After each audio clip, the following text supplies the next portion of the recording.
క్రీస్తు యేసునందు మనలను అతి మిక్కిలిగా ప్రేమించుచున్నటువంటి మన పరమ తండ్రికి మహిమయు ఘనతయు కలుగును గాక. ఆమేన్.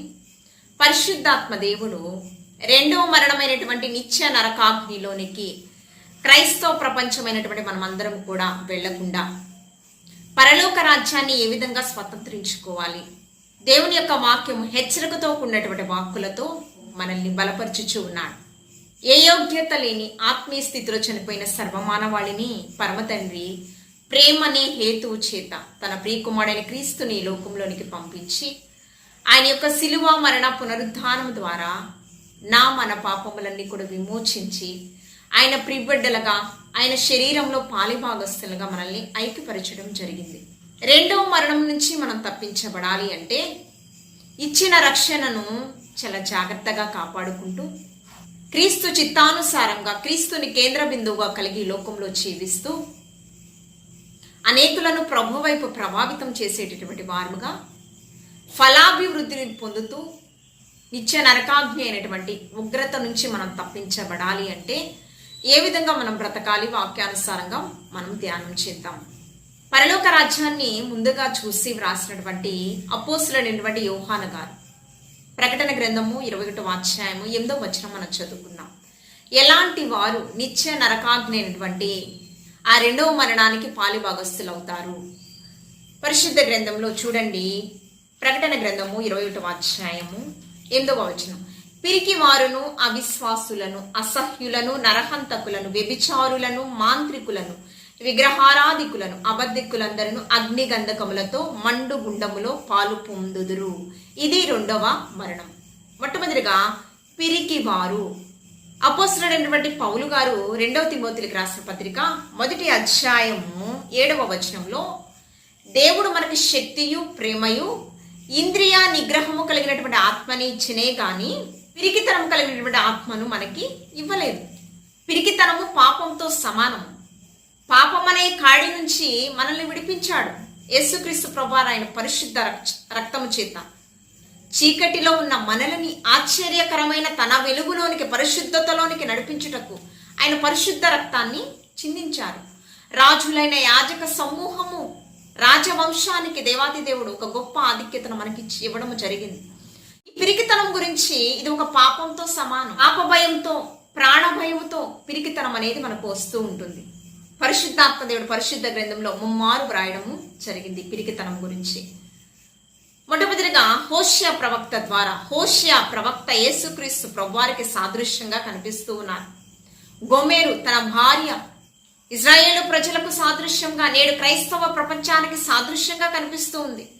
ఆ కాలంలో ప్రజలు, ఇజ్రాయేలు ప్రజలు, ఎఫ్రాయిములు ఏ విధంగా అవిధేయతగా జీవించారు, ఆజ్ఞలను అతిక్రమించి, కట్టడలను అతిక్రమించి ఏ విధంగా వారు బ్రతికారు, ఏ విధంగా పిరికితనంతో వారు బ్రతికారు అనేది వాక్యానుసారంగా మనం ధ్యానం చేద్దాం. పరిశుద్ధ గ్రంథంలో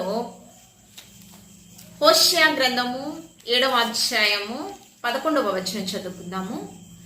హోషేయ గ్రంథము 7వ అధ్యాయం 11వ వచనం. ఎఫ్రాయిము బుద్ధి లేని పిరికి గుండెగల గువ్వ ఆయను, వారు ఐగుప్తీయులను పిలుచుకొందురు, అశ్షూరీయుల యొద్దకు పోవుదురు. ఏంటండి?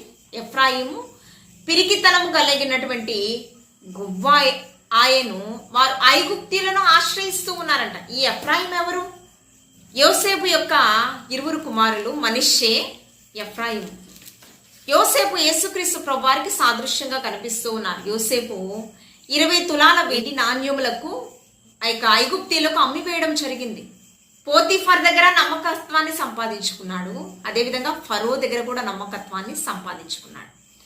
ఫరోకి నిన్ను దేవుడుగా నియమించుచు ఉన్నాను మోషేని ఏ విధంగా ఒక గొప్ప ఆధిక్యత ఇచ్చాడో నిర్గమాకాండం 7వ అధ్యాయం 1వ వచనంలో అదే ఆధిక్యతను యోసేపు జీవితంలో కూడా దేవాతి దేవుడు స్థిరపరచడం జరిగింది. నిషేధించబడిన రాయి మూలకు తలరాయి ఆయన, నిందకు ప్రతిగా రెట్టింపు ఘనతను, మోడువారిన తన జీవితాలను, ఫలించడి కొమ్మ. యోసేపు అనగా ఫలించడి కొమ్మ ఏ విధంగా చిగురింప చేశాడు అనే దాని గురించి మనం చూస్తే, పోతిఫర్ దగ్గర నమ్మకత్వాన్ని సంపాదించుకోవడమే కాదు, గృహాంతటి మీద అధికారిగా నియమింపబడమే కాదు, అంతేకాకుండా తన కుమార్తె ఆసన్నతనిచ్చి వివాహం చేయడం కూడా జరిగింది. ఎంత గొప్ప ధన్యతండి, ఆధిక్యత. శత్రువుల ఎదుట నీకు భోజనం సిద్ధపరచువాడను నేనే, ఇదే వాగ్దానం. ఆశీర్వతను వివాహం చేసుకున్న తర్వాత 20 బిడ్డలు. మొదటి కుమారుడు మనష్షే. నాకు కలిగినటువంటి వేదనను నేను మర్చిపోయాను, నా కుటుంబాన్ని నేను మర్చిపోయేలా దేవాతి దేవుడు నాకు ఒక ఆశీర్వాదాన్ని ఇచ్చాడు. మనష్షే అనగా మరచుట, అంతేకాకుండా ఎఫ్రాయిము అనగా అభివృద్ధి, ఫలించుట. రెండో కుమారుడు ఎఫ్రాయిము. యాకోబు యొక్క కుమారుడు యోసేపు. యాకోబు ఏ విధంగా ఏశావు నుంచి జ్యేష్ఠత్వ హక్కులను పొందుకున్నాడో, తన జీవితంలో ఏ విధంగా వాగ్దానం స్థిరపరచబడిందో, అదేవిధంగా ఎఫ్రాయిము చిన్న కుమారుడైనప్పటికీ కూడా జ్యేష్ఠత్వపు హక్కులు యోసేపు నుంచి తను కూడా పొందుకోవడం అనేది జరిగింది. యోసేపు తన యొక్క అన్నలు ఇజ్రాయేలు ప్రజలు కరువుతో ఉన్నప్పుడు వారు ఎక్కడికి వచ్చారంటే ఐగుప్తు దేశానికి వచ్చారు. కరువుతో ఉన్నప్పుడు వారు అంటూ ఉన్నారు, వేదనతో కన్నీటితో తమ్ముడిని ఎదుర్కొనే ధైర్యము శక్తి లేక వారు ఉన్నారు. కానీ ఎంతో ప్రేమతో వారిని పలకరిస్తూ, తండ్రి గారు ఏ విధంగా ఉన్నారు క్షేమ సమాచారం అడుగుతూ, అంతేకాకుండా మీరు నన్ను ఐగుప్తులకు అమ్మారని మీరు అనుకుంటున్నారేమో, ఐగుప్తులకు మీరు నన్ను అమ్మలేదు, పరమ తండ్రే ఐగుప్తుల చేతికి నన్ను ఇచ్చాడు. ఎందుకు ఇచ్చాడనంటే నన్ను ఫరోకి తండ్రిగా నియమించాడు, అంతేకాకుండా ఐగుప్తీయులందరికీ కూడా తండ్రిగా ఒక గొప్ప ఆధిక్యత ఇవ్వడానికే నన్ను ఆ వాగ్దానం నా జీవితంలో స్థిరపరచబడాలి అనే ఒక పాత్రలుగా మిమ్మల్ని వాడుకోవడం జరిగిందే కానీ మీరు నన్ను అమ్మివేయడం అనేది జరగలేదు. చూడండి ఎలా మాట్లాడుతూ ఉన్నారంటే, ఆదికాండము 45వ అధ్యాయము 8వ వచనం. కాబట్టి దేవుడే గాని మీరు నన్నిక్కడికి పంపలేదు. తండ్రి ఆయన చిత్తానుసారంగా మాత్రమే జరిగింది. ఒక పాత్రలుగా మిమ్మల్ని వాడుకోవడం జరిగింది. ఆయన నన్ను ఫరోకి తండ్రిగాను, అతని ఇంటి వారికి అందరికి ప్రభువుగాను, ఐగుప్త దేశమంతటి మీద ఏలికగాను నన్ను నియమించాడు. ఐగుప్త దేశమంతటికి ప్రభువుగా నన్ను, ఇదే వాగ్దానము మోషే జీవితంలో కూడా దేవాతి దేవుడు గొప్ప ఆధిక్యత, ఫరోకి దేవుడుగా నిన్ను నియమించాను. ఏమండి, ఇలాంటి ఆశీర్వాదకరమైన వ్యక్తి యొక్క కుమారుడుగా ఉన్నటువంటి ఎఫ్రాయిము ఐగుప్తీలకే ఒక తండ్రిగా గొప్ప ఆధిక్యత, ఆశీర్వాదం. అంటే ఆశీర్వాదకర్తగా యోసేపు ఉన్నాడు. మరి తన కుమారుడు ఏ విధంగా ఉండాలి? జ్యేష్ఠత్వపు హక్కులను పొందుకున్నాడు ఎఫ్రాయిము. మరి ఇలాంటి ఎఫ్రాయిము హోషే ప్రవక్త ద్వారా ఏం చదువుకున్నాము? పిరికితనముతో అతడు ఎలా మారాడంట? గువ్వగా అయిపోయాడంట, బలహీనపరచబడ్డాడంట. అంతేకాకుండా తన భయముతో ఐగుప్తీలను ఆశ్రయించాడంట. ఈ ఎఫ్రాయిం గురించి ఇర్మియా ప్రవక్త ద్వారా పరిశుద్ధాత్మ దేవుడు ఇర్మియా గ్రంథము 31వ అధ్యాయం 20వ వచనంలో, ఎఫ్రాయిము నాకు ఇష్టమైన కుమారుడా. ఎవరికి ఇష్టమైన కుమారుడు? పరమ తండ్రికి ఇష్టమైన కుమారుడు. యోసేపుని ఏ విధంగా ప్రేమించాడో, ఆశీర్వాదకర్తగా తన యొక్క సంతానాన్ని ఆశీర్వాదకర్తలుగా దేవాతి దేవుడు ఫలాభివృద్ధిలోనికి నడిపించాడు. ఎఫ్రాయిము నాకు ఇష్టమైన కుమారుడా. ఈ వాగ్దానం తన జీవితంలో స్థిరపరచబడాలి. కానీ ఆశీర్వాదాలు కాళ్ళ రాసుకోవడం అంటారు కదా. ఇజ్రాయేలు ప్రజలు 40 దినాలలో కానాను దేశానికి వెళ్ళవలసిన వారు సనుగుడు వల్ల, అవిశ్వాసం వల్ల 40 సంవత్సరాలు ఏమండి వారి ఆశీర్వాదాలను త్రోసిపుచ్చుకోవడం అంటారు దీన్ని. అదేవిధంగా ఎఫ్రాయిము కూడా ఇజ్రాయేలు ప్రజలు ఏ విధంగా దేవునికి ఆయాసకరమైన బ్రతుకు, ఆజ్ఞలను అతిక్రమించి వారు జీవించారనేది మనం చూసినట్లయితే చూడండి, హోషేయ గ్రంథము, హోషేయ ప్రవక్త యేసుక్రీస్తు ప్రభువారికి సాదృశ్యంగా కనిపిస్తున్నారు. ఇజ్రాయేలు ప్రజలు క్రైస్తవ ప్రపంచానికి సాదృశ్యంగా కనిపిస్తూ ఉన్నారు. భయంకరమైన పాపములో క్రైస్తవ ప్రపంచం బ్రతుకుతూ ఉంది నేటి దినాలలో. ఈ పాపముని మనం అసహించుకోవాలని మన కనుదృష్టి దేవుని వైపే ఉండాలి. దేవుని యొక్క కనుదృష్టిలో, దేవుని యొక్క రెక్కల నీడలో మనం సురక్షితంగా ఉంటాం. ఆజ్ఞలను అతిక్రమించి ఏ విధంగా వారు బ్రతుకుతూ ఉన్నారు. 4వ అధ్యాయం హోషేయ గ్రంథం 2వ వచనము, అబద్ధ సాక్ష్యము వీరికి కొన్ని వాడుకలైనవి అంట. ఎలాగా? పొరుగువాని మీద అబద్ధ సాక్ష్యం పలుకుటయు, అబద్ధమాడుటయు, హత్య చేయుటయు, దొంగిలించుటయు, వ్యభిచరించుటయు వాడుకయ్యను వీరికి. అంతేకాకుండా పాపము వీరు ఆహారంగా చేసుకున్నారంట. ఇశ్రాయేలు ప్రజలు ఎలా చేసుకున్నారు? పాపాన్ని వీరికి ఆహారంగా చేసుకున్నారంట. నోవాహు కాలంలో భూమి బలాత్కారముతో నింపబడింది, పాపముతో నింపబడింది. అందుకనే నోవాహు కాలంలో ప్రజలందరూ కూడా ఒక నోవాహు కుటుంబము, దేవునితో నీతిమంతులుగా జీవించిన నోవాహు కుటుంబం మాత్రమే రక్షణ ఓడలో సురక్షితంగా ఉన్నారు. మిగతా వారందరూ కూడా జల ప్రళయంతో దేవుని ఉగ్రత, సొదొమ గొమొర్రా పట్టణస్థులు అగ్ని గంధకాలతో దేవాతి దేవుడు దహించి వేశాడు. 4వ అధ్యాయం 8వ వచనం, నా జనులు పాపములను ఆహారంగా చేసుకుందరు గనుక జనులు మరి అధికముగా పాపము చేయవలని ఆహారంగా వారు చేసుకుంటూ ఉన్నారు. అది లేకపోతే వారు బ్రతకలేరు. ఇశ్రాయేలు ప్రజలు క్రైస్తవ ప్రపంచానికి సాదృశ్యంగా కనిపిస్తుంది. 4వ అధ్యాయం 15వ, ఇశ్రాయేలు నీవు వేశ్యవైతవి అయినను యూదా ఆ పాపములో పాలు పొందక పోనుగాక, గిల్గాలునకు పోవద్దు, బేతావెనువనకు పోవద్దు, యెహోవా జీవము తోడని ప్రమాణము చేయవద్దు. ఇశ్రాయేలు ప్రజలు భయంకరమైన పాపములో వారు బ్రతుకుతూ ఉన్నారు. ఆత్మీయ స్థితిలో వారు చనిపోయారు. ఇలాంటి వ్యక్తులను గురించి దేవాతి దేవుడు వ్యాజ్యమాడుతూ ఉన్నాడు. చూడండి, మొదటి వచనం, ఇశ్రాయేలు వారులారా యెహోవా మాట ఆలకించుడి, సత్యమును కనికరమును దేవుని గురించిన జ్ఞానమును దేశమందు లేకపోవట చూచి యెహోవా దేశ నివాసులతో వ్యాజ్యమాడుచూ ఉన్నాడంట. ప్రజల్లో ఏమి లేదంట, సత్యము లేదు, ప్రేమ లేదంట. అందుకనే దేవాతి దేవుడు మన పట్ల చూపించవలసినటువంటి కరుణ, కనికరము, వాత్సల్యత చూపించలేకపోతూ ఉన్నాడట. అవి నేను చూపించాలని ఎంతగానో ఆశపడుచూ ఉన్నాను, కానీ మీరు ఆశీర్వాదాన్ని త్రోసిపుచ్చుతూ ఉన్నారు. మీరు మారాలని నేను ఎంతగానో ప్రయత్నిస్తూ ఉన్నాను. ఎంతగా పరమ తండ్రి తన ప్రేమను చూపిస్తూ ఉన్నాడంటే, హోషేయ గ్రంథము 11వ అధ్యాయము 3-4 వచనాలు మనం చూద్దాము. 11వ అధ్యాయం 3, ప్రవక్తలను వారు పిలిచినను బయలు దేవతలకు వారు బలు నర్పించిరి, విగ్రహములకు ధూపం వేస్తూ ఉన్నారు. విగ్రహారాధన, పైన ఆకాశమందు కింద భూమి అందే కానీ నేను గాక వేరొక దేవుడు మీకు లేరు. దేనికి మీరు మొక్కకూడదు, సాగిలపడకూడదు. కానీ ఇశ్రాయేలు ప్రజలు విగ్రహారాధన కూడా చేస్తూ ఉన్నారంట. అయినా కూడా వీరిని క్షమిస్తూ, చూడండి, ఎఫ్రాయిమును చెయ్యి పట్టుకొని వారి నడక నేర్పిన వాడను నేనే. ఇంటిని ఇశ్రాయేలు ప్రజలకు ఆత్మీయ స్థితిలో ఫలించుట కొరకు, వారికి వాక్యపు లోతుల్లోనికి నడిపించుట కొరకు అనేక మార్లు ప్రవక్తల నోట హెచ్చరికతో కూడినటువంటి వాక్కులు ప్రకటించడం అనేది జరిగింది. ఎఫ్రాయిము చేయి పట్టుకుని వారికి నడక నేర్పిన వాడను నేనే, వారిని కౌగులించుకుని వాడను నేనే, వారిని స్వస్థపరిచిన వాడను నేనే, స్నేహబంధంతో వారిని నేను బంధించి ఉన్నాను. పశువుల మీద కాడిని ఏ విధంగా తీస్తారో ఆ విధంగా వారి మీద ఉన్నటువంటి పాపం అనే కాడిని విడిపించి నేను వారికి ఆహారము పెట్టుటకు ప్రయత్నించి తిని. 4వ వచనం, స్నేహ బంధముతో నేను వారిని బంధించి ఆకర్షించి తిని. ఒకడు పశువుల మీదకి కాడిని తీసినట్లు నేను వారి కాడిని తీసి వారి యోదుట భోజనము పెట్టి తిని. అయినను ఐగుప్తు దేశమునకు వారు మరలా దిగిపోరు గాని నన్ను విసర్జించినందున అశ్షూరు రాజు వారి మీద ప్రభుత్వము చేయను. ఎంతగా చేశాడండి, స్నేహభావంతో వారికి నడకను నేర్పించి వారిని కౌగిలించుకుని స్నేహభావంతో వారిని ప్రేమించి బలపరిచి, మన్నా శరీర సంబంధమైన ఆహారమే కాదు, ఆత్మీయ ఆహారం కూడా వారికి బలపరచుటకు అనేక విధాలుగా ప్రయత్నించాడు. ప్రవక్తల నోట పలుమార్లు హెచ్చరించడం జరిగింది. అయినా కూడా వారి యొక్క బుద్ధి మాత్రము మార్చుకోలేని పరిస్థితి కనిపిస్తుంది. వారి యొక్క జీవితము ఎలా ఉందంటే, ఆత్మీయ స్థితి వారిది, నువ్వు ఉంటే చల్లగానైనాను ఉండాలి, లేకపోతే వెచ్చగానైనాను ఉండాలి, లేకపోతే నునివెచ్చని స్థితి నీకు చాలా భయంకరమైన ప్రమాదం.